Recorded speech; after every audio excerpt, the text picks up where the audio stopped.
Good morning. Why are we in the park? I don't know. Why not?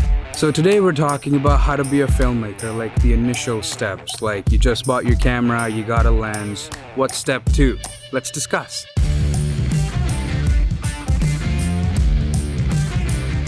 So when you're just starting off, I think there's 5 really important things you guys need to keep in mind and that will really go a long way in helping you build a career out of this thing. Before we talk about those, let's find a new spot. Yeah, it got hot outside really quickly, so we're back here. Now, tip number 1 would be organization, and I mean organized thoughts and organized files. They both are very, very important. Organizing thoughts, I recommend you write everything down. I do because it keeps me on track. I know exactly what I need to get and everything goes smoothly. I had a music video shoot last week and I wrote down a 2-page long shot list and I had every single minor detail that I needed to grab. So when I was on set, I wasn't really worried about forgetting anything. I would just go back to my shot list and kind of check things off from there. So organizing files is just as important. Trust me, you don't want to be the person who loses a clip and then when a client asks for a specific shot, you have no idea where it is and you spend 3 hours trying to look for it. That's no fun. Trust me, you don't want to do that. I recommend building your own system for file management. I have one, I'll show you guys mine in a bit, but this is a really, really important step. Stay organized, you'll thank me later. Alright guys, so this is what I do for my file management. So I have a sample project here, and inside the project I have 5 folders. The first folder is for the footage, and inside that folder I have all the different cameras that I might have used on that day. All the footage from each camera goes in their respective folder. Then I have a folder for all the graphics. So any lower thirds, any animations, anything graphic related that I need goes in this folder right here. Then I have project files. So this is where all my After Effects, Photoshop, Illustrator, Premiere, all my files go here. That way they're not making a mess anywhere else. They're nicely organized in one folder. Then I have renders. So this is where all my renders go. Any revisions that I do also go here. If I have any Word documents that have all the revisions, they will also go in here. So all the final deliveries are in this folder. Then I have a folder for sound, and inside this folder I have audio and music. So pretty self-explanatory. Music goes here, and then all my speeches or any dialogue, everything goes in the audio folder. So yeah, that's how I organize all of my projects.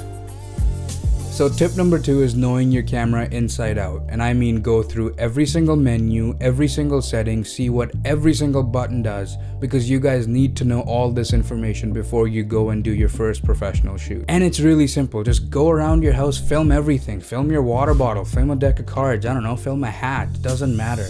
But you guys really need to understand what your camera is capable of and how to get the most out of your camera. You could have the greatest camera on the market, but if you don't take the time out to actually learn it, it's really not going to matter. You might notice that somebody with a worse camera is getting better footage than you are. Well, because they actually took the time out to learn their camera. So don't be that guy, learn how to use your camera. Tip number 3 kind of ties back into tip number 2, and that is shooting and editing all the time. So of course you're already shooting all the time because you want to learn how to use your camera. But adding to that, you want to edit all the time too. You're shooting a bunch of footage, you're going to do something with it, right? Just start editing, make something. Nobody has to see this. You don't have to post it anywhere, so don't feel embarrassed. Just go and make an edit. I started doing card tricks when I was about 10 years old, and when I got into filmmaking, the only thing I could really think of filming was me doing card tricks. So I would film like hundreds of them and I would post them to a YouTube channel. I think I had like 4 subscribers and I posted hundreds of videos to that channel over like 2 years. Making those videos when I was 14, 15 years old is really how I learned video editing. I learned little tips and tricks, how to use Premiere, how to do this. Maybe I like this panel instead of the top left, it's at the bottom right. Whatever works best for you. You're not going to figure those things out unless you're actually going to go out and edit. Now, I posted those videos to YouTube, and don't go looking for them. I deleted them a long time ago. But you don't have to post them anywhere. Just keep them to yourself. But I really want you to get into a habit of just at least making something, rendering it, and just save it on your computer. I recommend showing it to a friend or two, get their feedback. But if you're not comfortable doing that yet, just keep it on your computer. It doesn't matter. But just doing this, you're going to learn so much. Number 4 is shooting to edit. Now that you have a bit of practice in editing, you know how editing works, how your workflow is, how you do things. So when you're shooting something, you're already thinking, I need this, I'm gonna cut to this, then I'm gonna whip pan to this.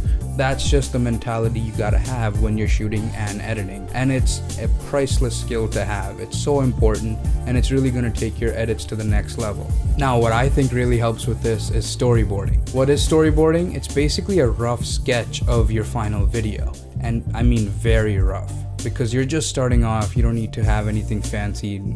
Literally just stick figures. Maybe just draw a stick figure of a guy walking that way and just write down, get a shot from the back, or get a shot of the feet walking, just stuff like that. It's very simple, but it kind of just gives you an idea of how you want your edit to flow. So when you're on set, you already know what you have to shoot. It's very simple, very easy, and it keeps you on track. Now, last but definitely not least is don't quit. Yes, this is like the most important step.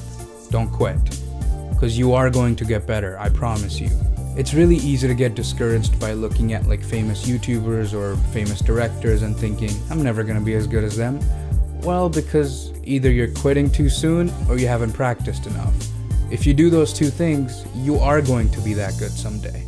Maybe not in the exact same way as they are. They might be really good at directing, but you might be even better at editing. So it's just that different people have different things that they excel at. I heard this quote the other day that I think was really good. It said, if you want to look good in front of thousands, you have to outwork thousands in front of nobody. So the next time you think you're not good enough, I want you to think to yourself, have you really outworked those people you look up to? The answer is probably not. So if you haven't, it's time to start outworking them, and you will see the results. It will happen. Everybody gets better. Alright guys, that's it for today's video. I really hope this helped you out. If you learned a thing or two, don't forget to leave this video a big like, subscribe for more videos like this, and I'll see you guys next time.